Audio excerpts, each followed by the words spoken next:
Chapter 14. Night falls on Narnia. They all stood beside Aslan, on his right side, and looked through the open doorway. The bonfire had gone out. On the earth all was blackness. In fact, you could not have told that you were looking into a wood if you had not seen it where the dark shapes of trees ended and the stars began. But when Aslan had roared yet again, out on their left they saw another black shape. That is, they saw another patch where there were no stars, and the patch rose up higher and higher, and became the shape of a man, the hugest of all giants. They all knew Narnia well enough to work out where he must be standing. He must be on the high moorlands that stretch away to the north, beyond the river Shribble. Then Jill and Eustace remembered how once, long ago, in the deep caves beneath those moors, they had seen a great giant asleep, and been told that his name was Father Time, and that he would wake on the day the world ended. "Yes," said Aslan, though they had not spoken. "While he lay dreaming, his name was Time. Now that he is awake, he will have a new one." Then the great giant raised a horn to his mouth. They could see this by the change of the black shape he made against the stars. After that, quite a bit later, because sound travels so slowly, they heard the sound of the horn, high and terrible, yet of a strange, deadly beauty. Immediately the sky became full of shooting stars. Even one shooting star is a fine thing to see, but these were dozens, and then scores, and then hundreds, till it was like silver rain, and it went on and on. And when it had gone on for some while, one or two of them began to think that there was another dark shape against the sky, as well as the giants. It was in a different place, right overhead, up in the very roof of the sky, as you might call it. "Perhaps it is a cloud," thought Edmund. At any rate, there were no stars there, just blackness. But all around, the downpour of stars went on, and then the starless patch began to grow, spreading further and further out from the center of the sky. And presently, a quarter of the whole sky was black, and then a half, and at last the rain of shooting stars was going on only low down near the horizon. With a thrill of wonder, and there was some terror in it too, they all suddenly realized what was happening. The spreading blackness was not a cloud at all. It was simply emptiness. The black part of the sky was the part in which there were no stars left. All the stars were falling. Aslan had called them home. The last few seconds before the rain of stars had quite ended were very exciting. Stars began falling all round them. But stars in that world are not the great flaming globes they are in ours. They are people. Edmund and Lucy had once met one. So now they found showers of glittering people, all with long hair like burning silver and spears like white-hot metal, rushing down to them out of the black air, swifter than falling stones. They made a hissing noise as they landed and burnt the grass. and all these stars glided past them and stood somewhere behind, a little to the right. This was a great advantage because otherwise, now that there were no stars in the sky, everything would have been completely dark, and you could have seen nothing. As it was, the crowd of stars behind them cast a fierce white light over their shoulders. They could see mile upon mile of Narnian woods spreading out before them, looking as if they were floodlit. Every bush and almost every blade of grass had its black shadow behind it.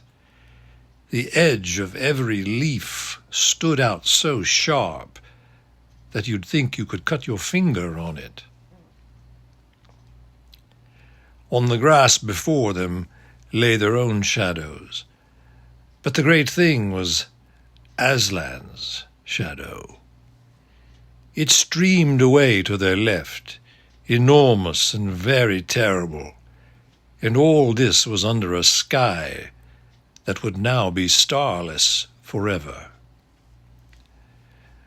The light from behind them, and a little to their right, was so strong that it lit up even the slopes of the northern moors.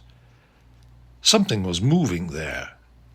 Enormous animals were crawling and sliding down into Narnia. Great dragons and giant lizards and featherless birds with wings like bats' wings. They disappeared into the woods, and for a few minutes there was silence. Then there came, at first from very far off, sounds of wailing, and then from every direction a rustling and pattering and a sound of wings. It came nearer and nearer. Soon one could distinguish the scamper of little feet from the padding of big paws, and the clack-clack of light little hoofs from the thunder of great ones. And then one could see thousands of pairs of eyes gleaming. And at last, out of the shadow of the trees, racing up the hill for dear life by thousands and by millions, came all kinds of creatures, talking beasts, dwarfs, satyrs, fauns, giants, colormeans, men from Archenland, monopods, and strange unearthly things from the remote islands or the unknown western lands. And all these ran up to the doorway where Aslan stood. This part of the adventure was the only one which seemed rather a dream at the time and rather hard to remember properly afterwards. Especially one couldn't say how long it had taken. Sometimes it seemed to have lasted only a few minutes, but at others it felt as it might have gone on for years. Obviously, unless either the door had grown very much larger, or the creatures had suddenly grown as small as gnats, a crowd like that couldn't have ever tried to get through it. But no one thought about that sort of thing at the time. The creatures came rushing on, their eyes brighter and brighter as they grew nearer and nearer to the standing stars.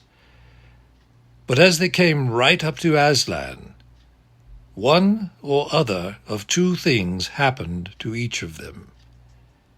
They all looked straight in his face. I don't think they had any choice about that.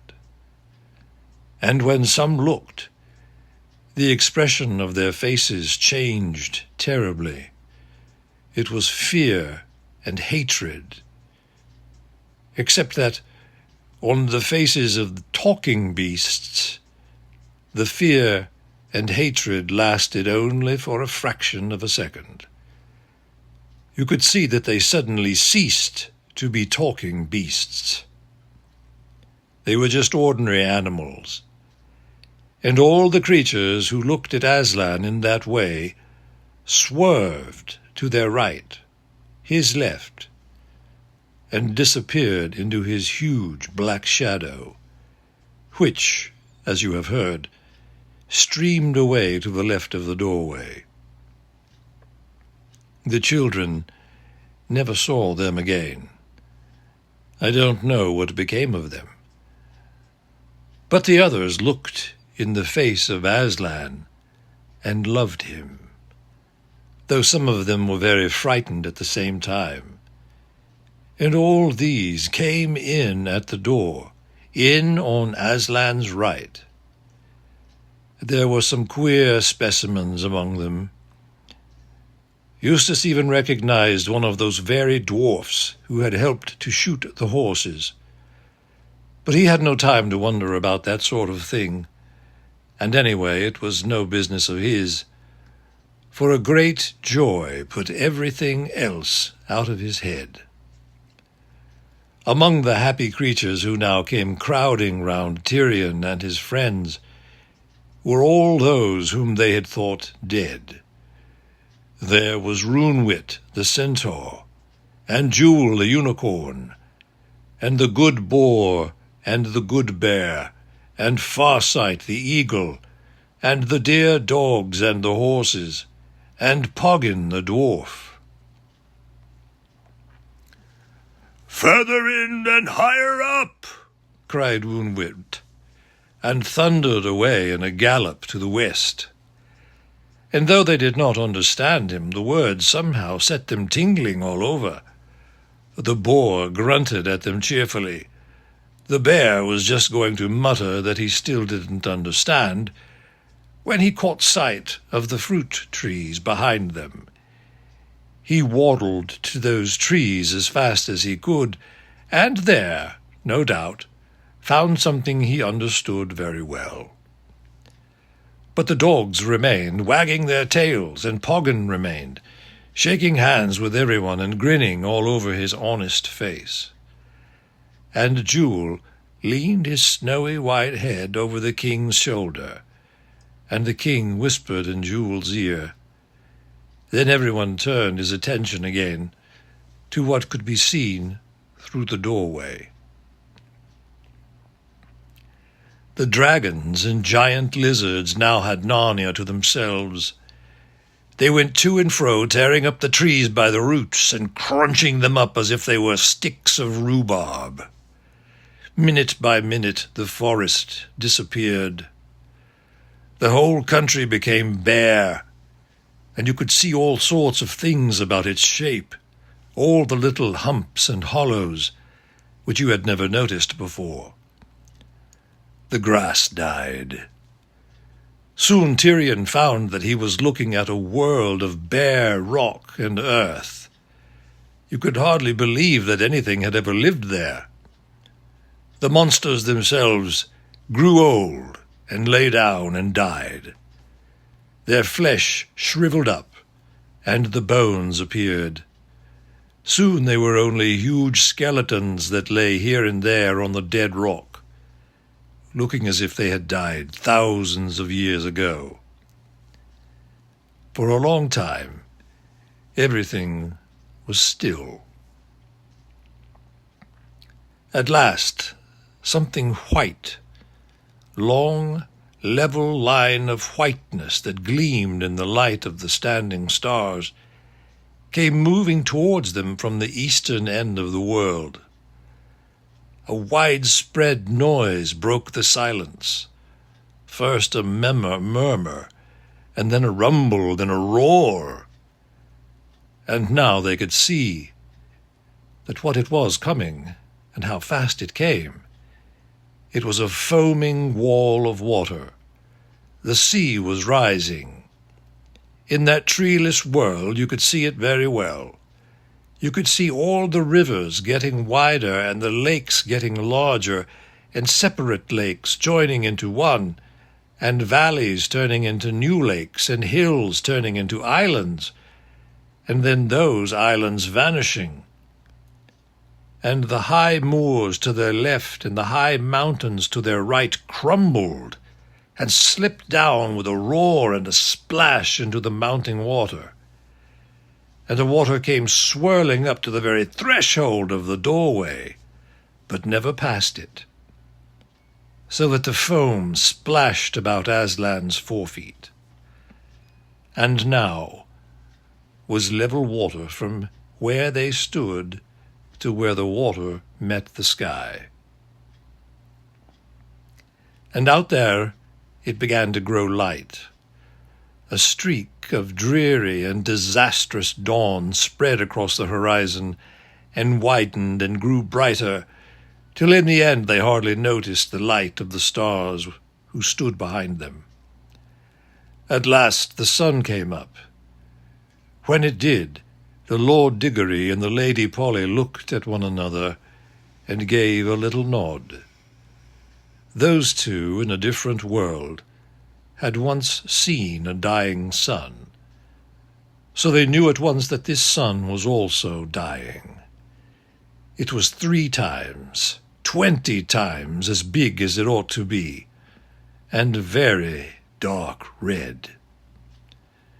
As its rays fell upon the great time giant, he turned red too, and in the reflection of that sun the whole waste of shoreless waters looked like blood.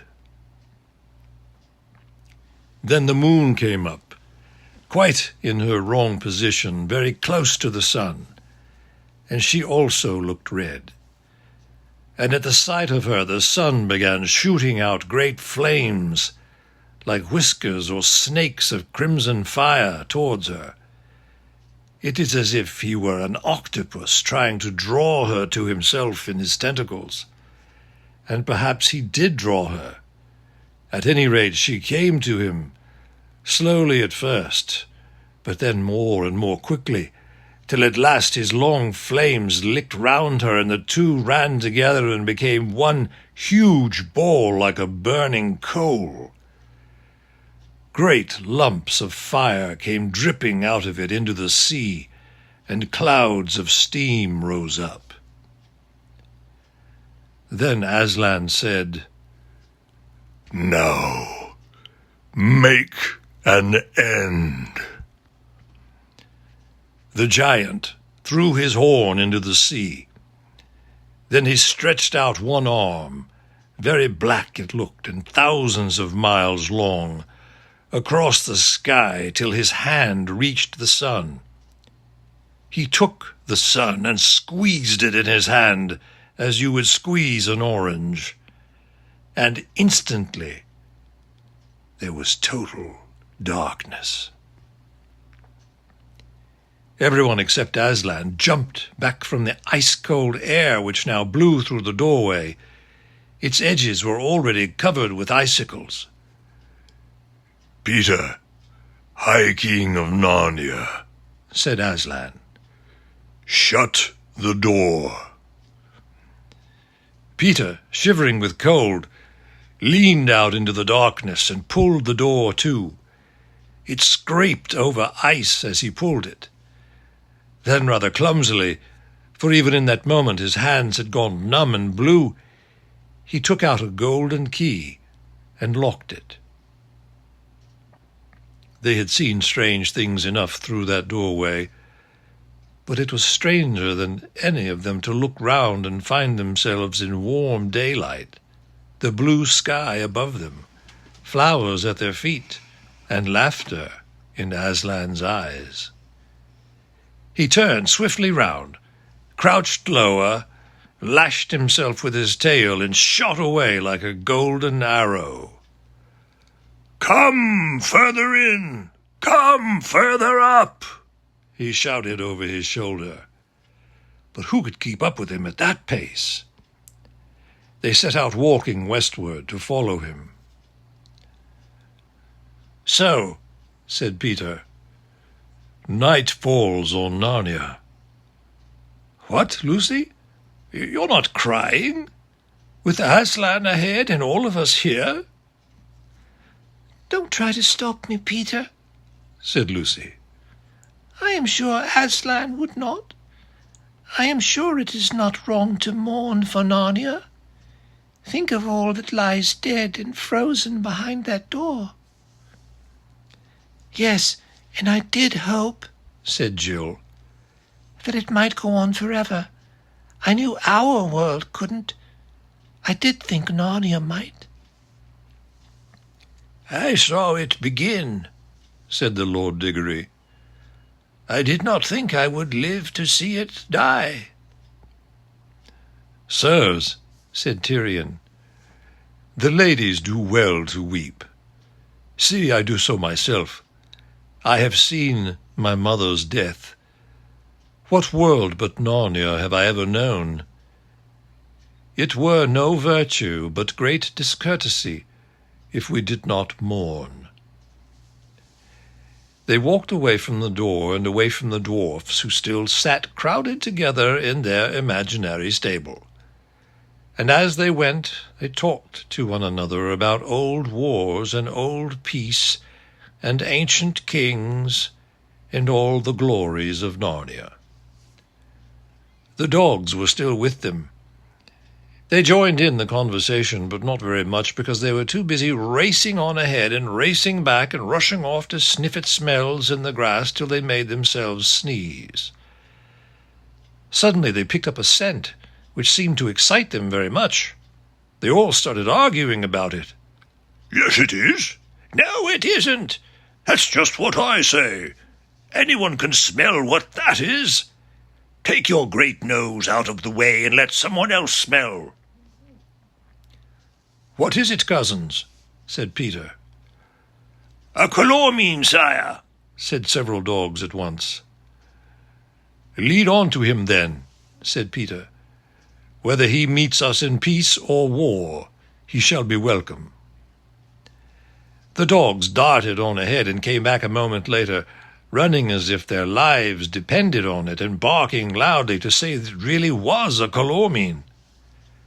Talking dogs, just like the common ones, behave as if they thought whatever they were doing at the moment immensely important. The others followed where the dogs led, and there they found a young calormene sitting under a chestnut tree beside a clear stream of water. It was Emeth. He rose at once and bowed gravely. Sir, he said to Peter, I know not whether you are my friend or my foe, but I should count it my honor to have you for either. Has not one of the poets said that a noble friend is the best gift, and a noble enemy the next best? Sir, said Peter, I do not know that there need be any war between you and us. Do tell us who you are, and what's happened to you, said Jill. If there's going to be a story, let's all have a drink and sit down, barked the dogs. We're quite blown. Well, of course you will be if you keep tearing about the way you have done, said Eustace. So the humans sat down on the grass, and when the dogs had all had a very noisy drink out of the stream, they all sat down, bolt upright, panting, with their tongues hanging out of their heads a little on one side, to hear the story. But Jewel remained standing, polishing his horn against his side.